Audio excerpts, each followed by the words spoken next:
Listen to this podcast now on the Red Apple Podcast Network. The Leadership Thread with Dr. Peggy Polonis. I'm Dr. Peggy Polonis. Join me on each episode where I unravel the story that shaped leaders, tracing the thread that led them where they are today. Because leadership isn't born in adulthood. And thank you once again for joining us on the Leadership Thread, education, ethics, and sustainability. Download all of Red Apple Media's podcasts right now through your favorite podcast platform. I didn't think the pain from the shingles rash would affect simple, everyday tasks like bathing, getting dressed, or even walking around. I was wrong. Though not everyone at risk will develop it, 99% of people over the age of 50 already have the virus that causes shingles, and it could reactivate at any time. I developed it, and the blistering rash lasted for weeks. Don't learn the hard way, like I did. Talk to your doctor or pharmacist today. Sponsored by GSK. Well, Sunday morning. What's going on with the quality of life in New York? With us today is Jay Clayton. He is the United States Attorney for the Southern District of New York, traditionally the most powerful U.S. Attorney's office in the country, and they do a little bit of everything. Well, Jay Clayton, fill us in. What the heck is going on in New York City, New York State, and your whole region? Well, John, thanks for having me back. And what's going on right now is it's really cold out there. But other than that, we're still keenly focused on the quality of life for New Yorkers. And today I want to make it clear, John, that it's not just New Yorkers in New York City, but it's New Yorkers throughout the Southern District of New York, which includes much of the Hudson Valley, John. And this week, we went up to Orange County and got together with many, if not all, of our local law enforcement partners up and down the Hudson Valley to talk about quality of life.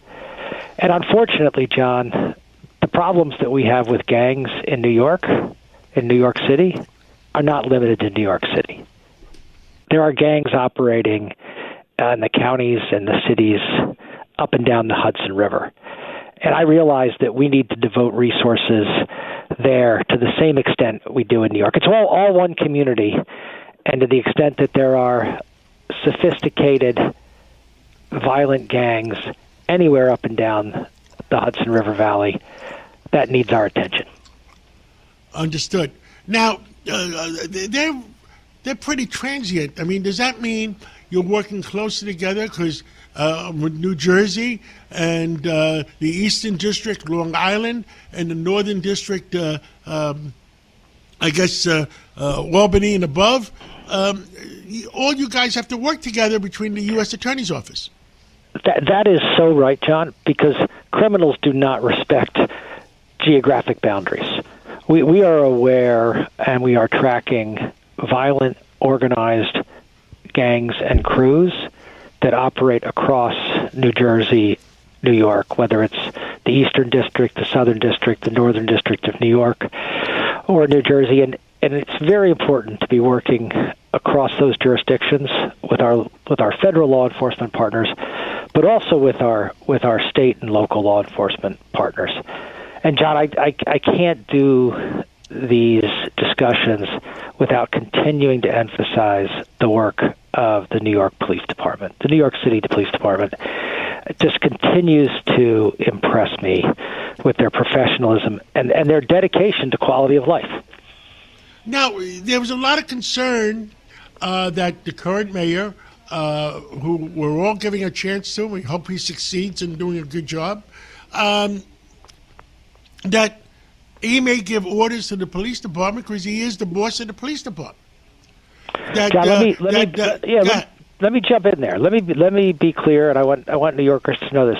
To date, I have seen no change in our relationship with the New York City Police Department. I'm happy to hear that. But the fear was there. Yeah, look. As citizens, we should always be asking those questions, but it's also a question I should answer. And I continue to be so delighted with the quality of life commitment of the New York City Police Department. Now, At one point, he wanted to get rid of that strategic unit, and he made public announcement on that. So that's not in the works at this point. You could say that. Not that I'm aware of, John. And the preventative policing, the anticipation of the New York City Police Department is a huge contributor to quality of life in New York.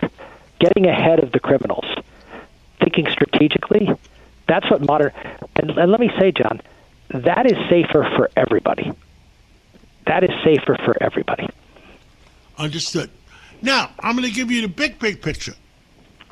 The violence we have, whether it's Chicago, whether it's Minnesota, and some of the protesters. It seems like a lot of the protesters, and it's up to the FBI to investigate, that some of them are paid protesters. And some of them are the same faces that show up in Minneapolis and then show up in New York or show up in someplace else. Mm-hmm. Are there professional paid agitators? John, I think there's no doubt that there are professional paid agitators. Listen to this podcast now on the Red Apple Podcast Network. The Idea Gen Global Podcast with George Safakis. I'm George Safakis. In a world overflowing with noise, there is one forum where the world's smartest voices connect, where visionaries sit at the same table as innovators, and great minds don't just talk, they act. Download all of Red Apple Media's podcasts right now through your favorite podcast platform. This National Foster Care Month, Marine Toys for Tots is providing hope to children who need it most. Staff Sergeant James Caldwell, who grew up in foster care himself, shares that while handing out gifts at a Toys for Tots distribution event, a little girl looked up at him, reached into her bag, pulled out a stuffed animal and said, "Someone needs to make sure you get a toy too." That simple gesture embodies the heart of Marine Toys for Tots, ensuring every child, including those in foster care, experiences the kindness that can transform their future. Visit toysfortots.org today. Starting a business can seem like a daunting task, unless you have a partner like Shopify. They have the tools you need to start and grow your business. From designing a website to marketing to selling and beyond, Shopify can help with everything you need. There's a reason millions of companies like Mattel, Heinz, and Allbirds continue to trust and use them. With Shopify on your side, turn your big business idea into... Sign up for your $1 per month trial at shopify.com/special offer. So... that is the FBI's job to do? Yeah, it's everybody's job because we have this wonderful tradition, principle, commitment, bedrock principle of society that you can peaceably assemble, and that you have the freedom to protest, and that you have the freedom to have your opinions, and that is protected. But people should know that people are being paid to exercise those, I'll put rights in quotes, and they also should know that when these things are discussed, protesting that's lawful does not include violence. It does not include the destruction of property. There is no First Amendment protection for crimes of violence. There's no First Amendment protection for destroying property. That's not protesting. That's not opinion. It's going way beyond any protected protesting or protected opinion. And that is mixed up. And I want to be clear that when you destroy property, people's property, or you engage in violence, whether the motivation is political or commercial, it's still a crime. Understood. Now, the big picture. There's been allegations, and I won't mention any names, of American citizens, whether they're living on the East Coast or they're living in China or whatever, that foreign money is being siphoned through them. Is that the job of the CIA if the American citizens are living in Singapore or the FBI? I've heard these allegations. We've heard these allegations, and I do believe it is the responsibility of the U.S. government and a whole of government approach to investigate this, particularly if the source of funds is a foreign country.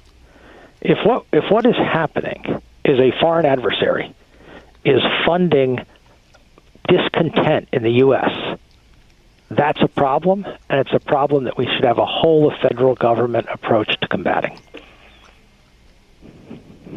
Understood. What else do you want to tell the American people? I mean, we talked about the quality of life.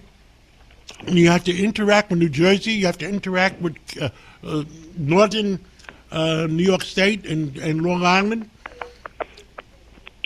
I think that going back to the big picture and some of the protesting and the protesting around immigration, I believe, and I hope all the American people believe, that there can be no doubt that if somebody is a violent criminal or has been a violent criminal, the immigration debate should not shield them from prosecution. I think that that's an important, fundamental issue that we can all agree on. For example, that guy in Minneapolis that went and kicked off and damaged the federal vehicle, and it ended up causing him his life. He kicked off the back lights, so he just kicked them and damaged them and killed them.